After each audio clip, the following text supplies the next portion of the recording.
Assalamualaikum, selamat petang. Hari ni kita dah masuk sekejap lah. Proton Personal 1.6 Auto SV 2015. Abang tengok ni.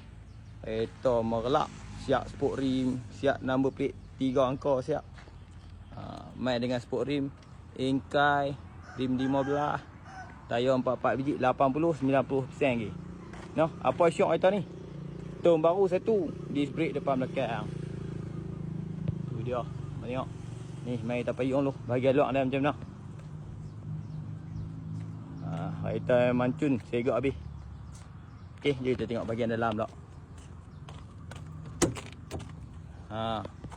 Oh dia memang kemah.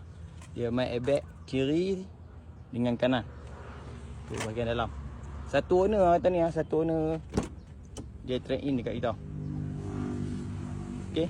So siapa-siapa berminat dengan kereta Personal Auto tahun 2015 SV spec, apa boleh Roger Z masih nak dengan